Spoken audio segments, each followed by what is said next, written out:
So hello guys, आज की video में हम लोग देखने वाले हैं स्विच केस। ठीक है गाइस, जो क्या है कंडीशनल स्टेटमेंट है। ये क्या करता है बेसिकली, इसका यूज क्या है, यूज करते हैं अपन इसे लिंक्ड लिस्ट के प्रोग्राम बनाए ना। अब बेसिक आप अभी समझते नहीं है लिंक्ड लिस्ट, तो बात वो अलग बात है, लेकिन इसमें इम्प्लीमेंटेशन इसका इसमें काम देता है। ठीक है, तो क्या काम देता है स्विच केस है ना। तो ये क्या है, अपने ऐसे कोड है अपना, जो प्रोग्राम है उसमें अपन ने लिख रखा है कि भाई एडिशन भी हो रहा है एक ही प्रोग्राम में, सब्ट्रैक्शन भी हो रहा है, मल्टीप्लिकेशन भी हो रहा है और डिवीजन भी हो रहा है। लेकिन अपन अगर इस प्रोग्राम को चलाएंगे तो सिर्फ या तो ऐड होगा, मतलब ये ऐड भी परफॉर्म होगा, सब्ट्रैक्शन भी होगा, मल्टीप्लिकेशन भी होगा, डिवीजन भी होगा। लेकिन अगर चाहते हैं अपन सिर्फ जो है एडिशन कराना चाहेंगे, ऐड कराना चाहेंगे, सब्ट्रैक्शन कराना चाहेंगे, है ना, ये मल्टीप्लिकेशन कराना चाहेंगे, ये डिवीजन सिर्फ एक कराना चाहते हैं, या इनमें से कोई एक दूसरा कराना चाहते हैं, कुछ भी कराना चाहते हैं ना, अगर अपने पास है ना, तो अपन किसका हेल्प ही लेते हैं, स्विच केस की। है ना, कि भाई अपन को अगर कि अपन क्या करेंगे इसमें बेसिकली, इसका वो स्ट्रक्चर क्या है, स्ट्रक्चर क्या है कि भाई यूजर से है ना उसकी चॉइस एंटर कराएंगे। कि भाई चॉइस चॉइस बताओ तुम्हारी, कि तुम्हें एडिशन करना है या फिर सब्ट्रैक्शन करना है, या फिर मल्टीप्लिकेशन करना है, या फिर डिवीजन करना है। ठीक है, तो ये अपन यूजर से चॉइस देंगे, और इन चॉइस के बेसिस पे अपन ऐसे लिखेंगे। अब ऐसे डायरेक्ट ऐसे सी में तो वही कि कैरेक्टर कैरेक्टर एरे बना के, कि भाई अपन एडिशन एंटर करेगा अगर यूजर, तो एडिशन वाला वो टास्क परफॉर्म हो, और सब्ट्रैक्शन लिखेगा अगर एस यू बी, है ना, तो ये परफॉर्म हो। लेकिन अपन को कैरेक्टर एरे बनाने की जरूरत पड़ेगी, तो अभी अपन ने एरे पढ़ा नहीं है। तो अपन क्या कर देंगे सिंपली, कि भाई अगर आप वन एंटर करोगे ना, तो हमें ना एडिशन का प्रोग्राम है जो चला देंगे, है ना। और अगर आप टू एंटर करोगे तो सब्ट्रैक्शन का चला देंगे, थ्री एंटर करोगे अगर आप तो मल्टीप्लिकेशन का करा देंगे, और अगर आप फोर एंटर करोगे, है ना, तो डिवीजन का प्रोग्राम चलाएंगे। ये क्या है, यूजर की चॉइस चॉइस ऑफ यूजर। ठीक है, तो मतलब अपना जो स्विच केस है वो क्या है, कंडीशनल स्टेटमेंट है ना, जो क्या करता है कि अपने प्रोग्राम में अगर बहुत सारे वो को ऑपरेशंस हो रहे हो, और उनमें से अपन को सिर्फ एक को एग्जीक्यूट करना है पर्टिकुलरली, तो उसके लिए अपन स्विच केस का इस्तेमाल करेंगे। अभी आप ये मत सोचिए कि कैसे यूज करेंगे, बस आप ये देखिए कि भाई अपन क्या कर देंगे, कि भाई अपन ने यूजर को चॉइस दे दी कि भाई अगर आप वन एंटर करोगे ना, तो हमें एडिशन एडिशन परफॉर्म करेंगे, अगर आप टू एंटर करोगे तो हम मल्टीप्लिकेशन वो सब्ट्रैक्शन का परफॉर्म करेंगे, आप थ्री एंटर करोगे अगर, तो मल्टीप्लिकेशन करेंगे, और फोर एंटर करोगे आप, मतलब ये यूजर की चॉइस है, तो हम डिवीजन परफॉर्म करेंगे बस। अब इस प्रोग्राम को देख लेंगे अपन एक बार, कि अगर अपन ने स्क्रीन पे क्या क्या प्रिंट करेंगे, कि एंटर। अभी मैं ऐसे करता हूँ, सिर्फ दो, मतलब दो ही ऑपरेशन का उदाहरण ले लेता हूँ। ऑपरेशन कौन कौन से ले लूंगा, एक तो ऐड, एक ले लूंगा सब्ट्रैक्शन, छोड़ो मल्टीप्लाई। ठीक है, तो एंटर वन, ये क्या है, यूजर की चॉइस। अभी मैंने जैसे बताया था आपको, ये यूजर की चॉइस है। फोर एडिशन, कि अगर आपको यूजर क्या पढ़ेगा, इसे पढ़ेगा कि भाई अगर अपन यूजर वन एंटर करना चाहता है ना, तो अपन एडिशन परफॉर्म करेंगे, इसका मतलब ये है। और एंटर टू, फोर, सब्ट्रैक्शन, बस। सब्ट्रैक्शन छोड़ो, मल्टीप्लिकेशन ले लेंगे, चलो है ना। मल्टीप्लिकेशन, फिर अपन क्या करेंगे, यूजर से एंटर योर चॉइस, यूजर से भी तो चॉइस लेंगे। अब अगर यूजर ने वन एंटर किया, तो अपन को एडिशन प्रोग्राम को एडिशन परफॉर्म कराना है, और यूजर ने टू टू एंटर किया, तो अपन को क्या परफॉर्म करना है, मल्टीप्लिकेशन। बस, आप ये मत सोचिए अभी कि ये कैसे करेंगे, ये तो अपन कर लेंगे, बस आपको ये समझना है कि भाई यूजर से अपन को ये बोल लेंगे कि भाई अगर तुम एक एंटर करोगे, मतलब कीबोर्ड से वन इनपुट दोगे, तो हम एडिशन परफॉर्म करेंगे, और अगर आप टू इनपुट दोगे, तो हम मल्टीप्लिकेशन परफॉर्म कराएंगे बस। ये बोलना है यूजर से। तो अपन ने ये बोल दिया, यूजर ने अपनी चॉइस भी दे दी, ये अपनी चॉइस है। ठीक है, ये ले लिया अपन ने यूजर से। और अगर चॉइस, अब बस अपन को चॉइस के बेस पे कोई यूजर ने चॉइस अगर बन दी है तो एडिशन परफॉर्म करा देंगे, और टू दिया तो मल्टीप्लिकेशन। अब इसका प्रोग्राम देखते हैं, चलो। मैं इसको ऐसे ही रहने देता हूँ ताकि आपको समझाने में आसानी हो।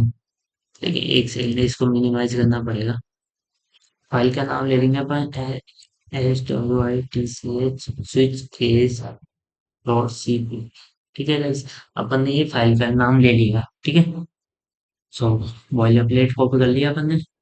ये अपना जो स्ट्रक्चर है वो है अपने C++ प्रोग्राम का बेसिक सिंटेक्स।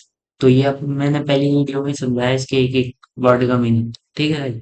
तो अब अपन प्रोग्राम चालू करेंगे। तो पहले,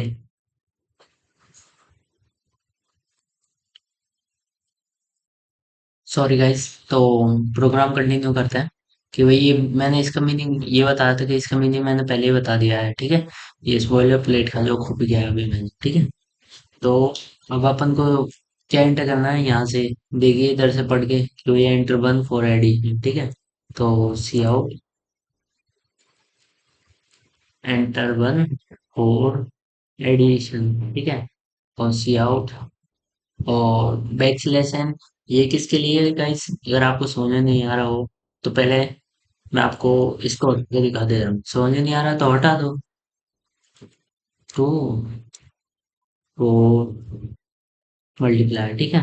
ये कर दिया अपन ने। अब इसको कंपाइल करा के दिखाता हूँ। अब दिखाऊंगा आपको इसका यूज क्या है, ठीक है। वैक्सीलेशन का, ये देखिए कि भाई चीजों को आप समझ के कि देखिए एंटर 1 for एडिशन, ये अपनी फर्स्ट लाइन है। तो यहाँ से अपनी सेकंड लाइन है, ठीक है। इधर से फर्स्ट लाइन है, इधर से सेकंड लाइन है। अब इन दोनों के बीच में है ना, मतलब बिल्कुल भी स्पेस नहीं आया, मतलब पहले कंपाइलर ये प्रिंट कर दिया, फिर इसके ही साइड में इधर ये सेकंड लाइन को प्रिंट कर दिया, फर्स्ट लाइन इधर सेकंड लाइन इधर, ये प्रिंट कर दिया। लेकिन अगर अपन चाहते हैं कि भाई अपना कंपाइलर है वो इन लाइन को अगर नीचे की, तो अपन क्या करते हैं, फॉर्मेट स्पेसिफायर्स का यूज करते हैं, है ना। ये नॉन प्रिंटेबल, मतलब NON, नॉन प्रिंटेबल स्टेटमेंट्स होते हैं, ठीक है guys, जो प्रिंट नहीं होते आउटपुट विंडो में। जैसे कि back slash n, back slash T, बस ये काम का सबसे ये है ना। बैक स्लैश T क्या है कि अभी दिखा रहा हूँ मैं आपको, करके दिखाता हूँ जब ज्यादा समझ में आएगा। वैसे एक बार बोल के बताता हूँ। ये 4 टैब है ना अपना, जो टैब बता होता है उससे अपन स्पेस छोड़ते हैं ना, है ना। तो 4 टैब के बराबर का स्पेस छोड़ेगा ये। और बैक स्लैश n है, ये क्या है, न्यू लाइन। इस पे न्यू लाइन में न्यू लाइन कैरेक्टर बोलते हैं, इसे कुछ भी बोल दो। तो ये फॉर्मेट स्पेसिफायर क्या है कि ये लाइन 1 है ना, और ये लाइन 2 है। इन दोनों को आउटपुट में कैसे करा गया, अगर इसमें बैक स्लैश n बीच में कर दिया तो इधर L1 आएगा, इधर L2 आएगा। और फर्स्ट लाइन में ये, सेकंड लाइन में ये, बस। अब अब इसको एक बार प्रोग्राम से करके दिखा देंगे जल्दी से आपको। ये देखिए, अब अपन आ गए हैं, मतलब ठीक है। अब अपन आ गए हैं। अपन ने क्या यूज किया, बैक स्लैश T। पहले मैंने बताया कि T को यूज करके देख लेते हैं। अब देखिए कंपाइल करते हैं। चीजों को देखिए, 1 2 3 4 5 6 7, है ना गाइस।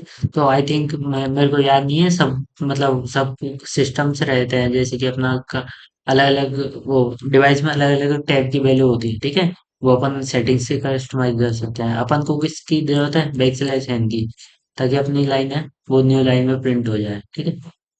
तो ये हो चुका है, दोनों लाइन प्रिंट। अब अपन को प्रोग्राम को कंटिन्यू करते हैं कि एंटर यूर चॉइस। तो cout, enter your choice, ठीक है। तो ये कर बैक स्लैश एन कर देते हैं ताकि ये न्यू लाइन में दिखे। और यूजर अपनी चॉइस एंटर करेगा। तो अपन किसी को एक चॉइस नाम का वेरिएबल ले लेंगे, चलो। जैसे कुछ भी ले लो, इंट नाम का ले लिया अपन ने, इंट CHOIC, चॉइस। इसमें अपन यूजर की चॉइस एंटर ले लेंगे। तो चॉइस एंटर करने के लिए सी, है ना, किस में लेंगे, चॉइस में अपन ने, मतलब यूजर की चॉइस है, मतलब जो ये वेरिएबल है इसमें अपन ने यूजर की चॉइस है, उसको इनपुट ले लिया कि भाई आपको एडिशन परफॉर्म करना है तो 1 एंटर कर देंगे यूजर, और 2 लिखेगा अगर यूजर चॉइस में अगर टू आएगा तो अपन को क्या परफॉर्म करना है, मल्टीप्लिकेशन। अभी ये मत सोचो कैसे करना है, बस ये समझ लीजिए आप, ठीक है। अब अपन चला के देखते हैं इसे, कंपाइल करके।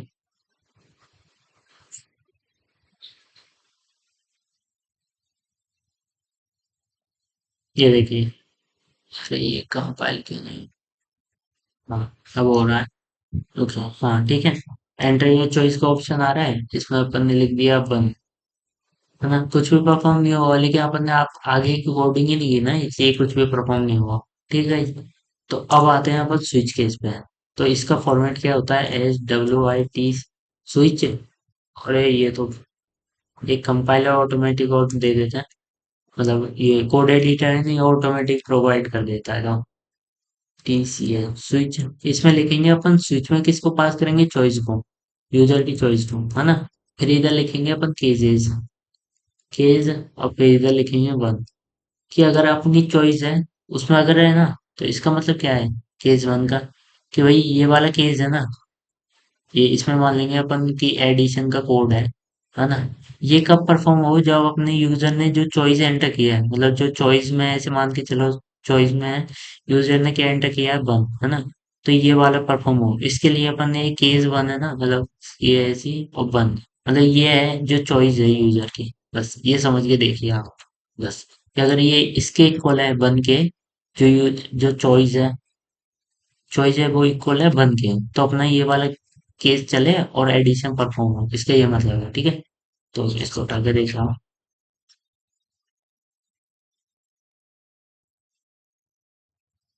ठीक है। Back to our program, program में आ गए।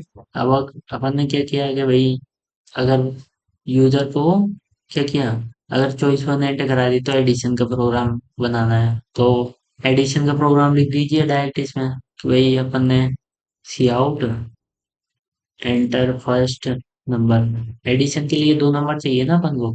इंट ए में ले लेंगे अपन फर्स्ट नंबर को, सी ए में ले लिए फर्स्ट नंबर, सी आउट सेकेंड नंबर, बस। और इंट बी नाम के वेरिएबल में ले लेंगे अपन बी को, और int C is equal to A plus B, एक और वेरिएबल बना दिया। और सी आउट हमें इसमें प्रिंट करा देंगे, A.DIT और एडिशन इज, है ना, सी, ठीक है। अब ये प्रिंट करा देंगे आपको, अब इसको चला के देखते हैं। ये बेसिक एडिशन का प्रोग्राम है, ये मैंने पिछले प्रीवियस लेक्चर में बताया, और ये तो आप जानते होंगे गाइस, एडिशन का प्रोग्राम था ना, ठीक है। तो अभी इसको चला के देखते हैं कि अगर यूजर ने वन एंटर चॉइस से वो वन एंटर की है, तो अपना एडिशन परफॉर्म हो रहा है या नहीं हो रहा, ठीक है। चलो एग्जीक्यूट करते हैं, कंपाइल किया, और ये बता रहा है एंट्री योर चॉइस, कि भाई मेरी चॉइस है कि मैं एक दबाऊं, मतलब मेरी, मैं मानता हूं कि मुझे एडिशन करना है, तो इसमें बोल रखा है वन चॉइस को एंटर कीजिए, एडिशन करना है, तो मैंने वन क्लिक कर दिया। अब देखिए फर्स्ट नंबर मांगा टू, सेकंड नंबर फोर डाल दिया मैंने, एडिशन आ गया सिक्स। और फिर से इसको एग्जीक्यूट करके देखता हूँ मैं, अगर मैंने चॉइस को डाल दिया टू और फिर मल्टीप्लाई कराया, कुछ हुआ ही नहीं, क्योंकि अपन ने अभी मल्टीप्लिकेशन का कोड लिखा ही नहीं, तो दोबारा इसमें चॉइस बनाई है, मतलब इधर, सॉरी, इसके नीचे केस टू लिखी है, कि भाई अपना केस टू में क्या आ जाए, कि भाई अपन इसको कॉपी करके दिखा रहा हूँ, कॉपी करके इसमें पेस्ट कर देता हूँ, कि भाई अगर यूजर ने दो एंटर किया है, तो अपना क्या आ जाए, कि मल्टीप्लिकेशन का कोड चल जाए, मल्टीप्लाई, जिससे अगर यूजर वन एंटर करेगा चॉइस, मैंने अभी बताया कि इधर देखिए एक बार, कि यूजर है अगर वो चॉइस है, चॉइस, अभी दो ही ऑप्शन है चॉइस के यूजर के पास, या तो वन एंटर करेगा या टू, है ना, ठीक है। तो अगर वन एंटर किया यूजर ने, तो क्या होगा, अपना एडिशन परफॉर्म होगा, और टू एंटर किया तो क्या होगा, मल्टीप्लिकेशन परफॉर्म होगा, बस यही मैंने इधर लिखा है बस, कि भाई अगर वन एंटर किया तो ये कोड चले, और टू एंटर किया तो मल्टीप्लिकेशन का कोड चले, बस। इससे ज्यादा कुछ नहीं किया मैंने गाइस, है। बहुत इजी चीज है जो समझाने जा रहा हूँ मैं। अभी मैं बहुत और भी अच्छी चीजों पे आऊंगा, धीरे धीरे रुकिए, ठीक है। तो अब अपन इसको दोबारा एग्जीक्यूट करके देखते हैं।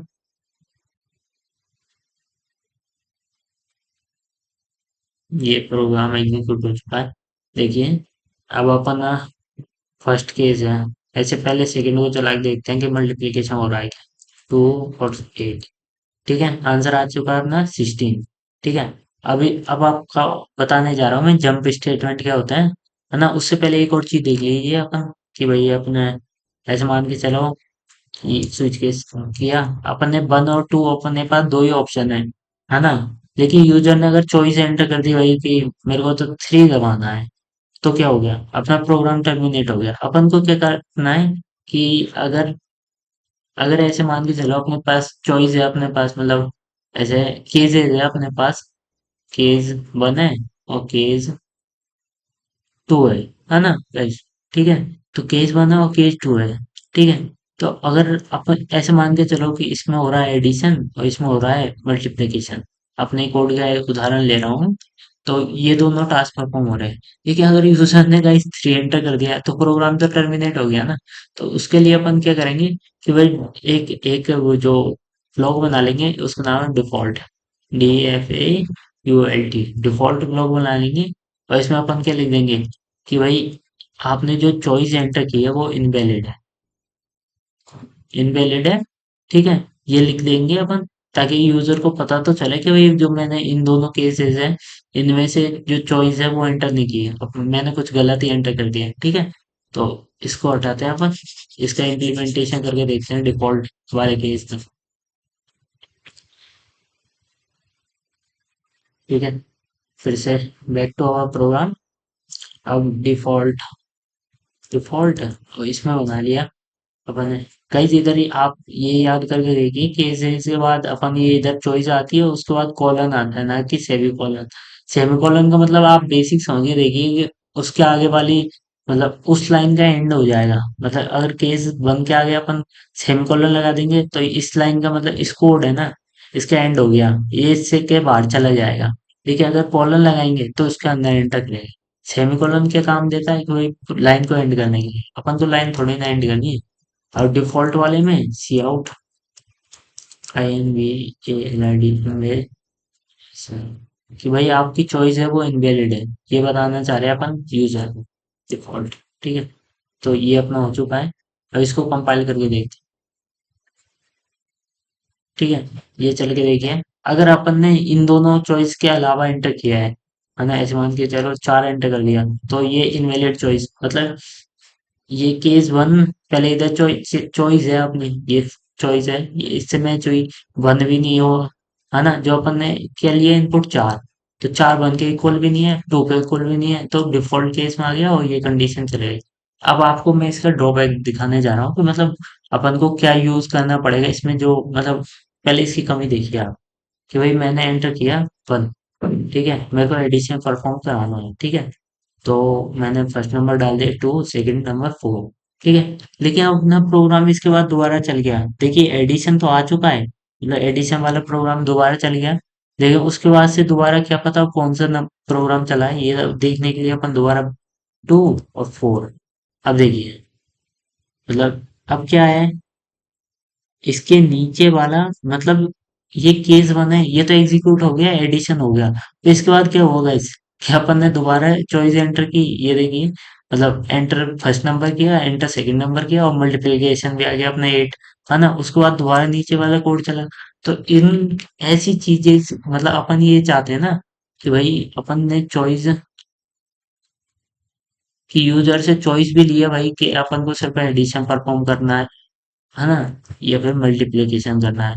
और अपना प्रोग्राम है वो भाई एडिशन भी दे रहा है, मल्टीप्लिकेशन भी दे रहा है, और उसके नीचे के जितना भी कोड है वो भी एग्जीक्यूट कर रहा है, तो उसका कोई मतलब नहीं निकला ना। इसलिए अपन क्या देखेंगे अब, कि जो अपने जंप स्टेटमेंट है, जंप स्टेटमेंट के टाइप होते हैं देखिए। ठीक है, जैसे कि एक तो होता है रिटर्न। रिटर्न का मतलब मैंने आपको फर्स्ट मतलब सेकंड लेक्चर में बताया होगा शायद, आई थिंक, है ना, कि ये क्या है, एक पीस ऑफ कोड है जो मतलब जैसे कि कोई फंक्शन है, वो कुछ वैल्यू को रिटर्न कर रहा है, तो उसके लिए अपन ये रिटर्न का यूज करता है। ठीक है, कि क्या टाइप का डेटा रिटर्न कर रहा है। ऐसे ही होते हैं जंप स्टेटमेंट के उदाहरण है, जैसे गो टू है। ये तो कुछ ज्यादा, ये मतलब कोई पर्टिकुलर कोड पे जाने के लिए काम देता है, जैसे C1 टू C2 में जाना है तो इसके कोड के एंड में अपन ने लिख दिया गो टू, है ना, बीच में ही ऐसे मान के चलो, इसके बीच में ही इधर इसके कोड वाली लाइन है C1 वाले की, और इसमें बीच में लिख दिया C2, गो टू C2। तो ये पहले इसको कंपाइल करेगा फिर दोबारा इधर आएगा। ठीक है, ये काम देता है गो टू। अब ये जो आपके काम किया ना वो देखिए आप, कि भाई जो काम करना वो है ब्रेक, है ना। ये अपना ऐसे पीस ऑफ कोड है, इसमें अपन ने ब्रेक लिख दिया, तो ये पता है क्या करेगा, इसके नीचे कुछ भी लाइन है जैसे कि हेलो वर्ल्ड, ये लाइन लिख रखी है मैंने, हेलो वर्ल्ड प्रिंट हो, है ना, और इधर ब्रेक लगा दिए, तो ये पता है क्या करेगा, इस इस पीस ऑफ कोड है ना, मतलब ये दोनों अपनी सेम वो कॉलन्स है, क्या बोलते हैं इनको, कर्ली ब्रैकेट्स, है ना, ये पीस ऑफ कोड है ना, जैसे कि ये फंक्शन है, ऐसे मान के चलो ये फंक्शन है, इसमें अपन ने कुछ भी इधर एक्स वाई जेड कोड लिख रखा है, और इधर लिख दिया अपन ने ब्रेक। ठीक है, और इधर नीचे लिख रखा है हेलो वर्ल्ड प्रिंट कराने का कोड, लेकिन इधर ब्रेक पढ़ते ही है ना, पता है क्या करेगा अपना कंपाइलर, ब्रेक मतलब, ब्रेक यानी इस प्रोसेस को, जो कंपाइलेशन प्रोसेस हो रही है ना, पहले इस लाइन को किया फिर इसको किया, इसको तोड़ देगा, और इधर से डायरेक्ट अपना कंपाइलर क्या करेगा, इसके जो नीचे वाले फंक्शन के नीचे जैसे F2 है, उसको कम एग्जीक्यूट करना स्टार्ट कर देगा, इस लाइन को छोड़ देगा, बस ये काम देता है ब्रेक। तो अपन को इधर भी ब्रेक ही लगाना है, ताकि अपना अगर ये चले ना ये कंडीशन, तो अपना मतलब जैसे कि अपना अगर एडिशन चल रहा है ना, तो अपना को क्या करना है कि उसके बाद मल्टीप्लाई भी चल रहा है ना, तो अपन को अगर इसके बीच में ब्रेक कर देंगे तो क्या करेगा, ये सिर्फ एडिशन परफॉर्म होगा, है ना, और मल्टीप्लिकेशन नहीं होगा। तो अपन को यही तो करना है, इसके लिए अपन ने किसका यूज कर लिया है, ब्रेक का। ठीक है, तो ये होती है अपनी चीजें कि भाई कैसे यूज करते हैं। ठीक है, तो अब इसके यूज करके दिखा दे रहा हूँ मैं आपको। तो पहले आ जाते हैं अपन इधर। ठीक है, इधर लिख रहे हैं ब्रेक। ठीक है, और इधर भी लिख दिया अपन ने ब्रेक। ठीक है, अब जो टास्क अपन परफॉर्म करेंगे सिर्फ वही परफॉर्म होगा, ना कि उसके नीचे वाला। ठीक है, तो अब अपन ने एडिशन किया 2 और 5। ठीक है, सिर्फ पता है अब क्या हुआ, तो प्रोसेस क्या हुई ये समझाने के लिए मैं दोबारा, ये देखिए कि भाई अपना ये परफॉर्म हो गया है यहाँ तक टास्क। ठीक है गाइस, और उसके बाद आ गया ब्रेक, तो क्या करेगा कंपाइलर, इससे है ना आउट हो जाएगा, है ना, और जो मतलब ये मेन वाला ये है ना, मतलब अपना ये स्विच वाला है, स्विच वाला है, और इसमें फंक्शन है ना, तो इसमें अगर ब्रेक है तो पता है ये इससे बाहर नहीं होगा, ये इससे तो होगा ही खैर, कि इधर प्रेजेंट है, इससे तो यो भी इधर से इधर वाले सेमीकोलन से बाहर होगा, लेकिन इससे क्या होगा, ये एक एक और जो इसके अंदर की मतलब, इसके अंदर जिसके अंदर ये प्रेजेंट है ना, जैसे स्विच के अंदर प्रेजेंट है, इसके वो सेमीकोलंस के अंदर प्रेजेंट है ना, सेमीकोलन नहीं गाइस, वो क्या कहते हैं, पैरेंथेसिस, कर्ली ब्रैकेट्स, हाँ स्विच के कर्ली ब्रैकेट है इसके अंदर प्रेजेंट है, तो इनसे बाहर हो गए, ना कि सिर्फ इससे बाहर, फंक्शन वाले से। जैसे इधर अपना मल्टीप्लाई है ना, और अब ये ब्रेक लगाते हैं अपन, पता क्या होगा कंपाइलर, यहाँ इसके नीचे वाली लाइन को एग्जीक्यूट नहीं करेगा, डायरेक्ट इधर आ जाएगा अपने स्विच केस के बाद। ठीक है, मतलब इसके बाहर आ जाएगा, जो स्विच केस के बाहर जैसे कि लाइन लिखी हुई है, प्रिंट हेलो वर्ल्ड, वर्ल्ड, हाँ है, ठीक है, तो ये डायरेक्ट इसके बाहर आ जाएगा, ये मल्टीप्लाई को परफॉर्म नहीं करेगा, ना कि डिफॉल्ट। ठीक है, बस ये काम हो रहा है इसके पीछे। ठीक है, अब एक बार और दोबारा एंटर करके दिखा दे रहा हूँ मैं आपको, कि भाई अब मल्टीप्लाई करना है अपन को 2। ठीक है, और 4 और 8 का मल्टीप्लाई करना है, तो देखिए 32 आ गया, और डिफॉल्ट केस अपना नहीं चला।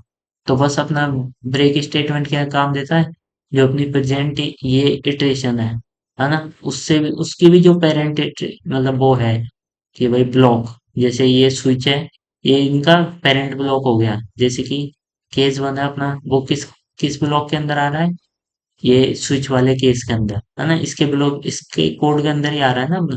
ठीक है गाइस, केस 1 वाला, तो अपन क्या कर, ये क्या है, ब्रेक की हेल्प से अपन इसके बाहर आ जाएंगे, स्विच के ही बाहर। ठीक है गाइस, बस ये हो रहा है अपन का।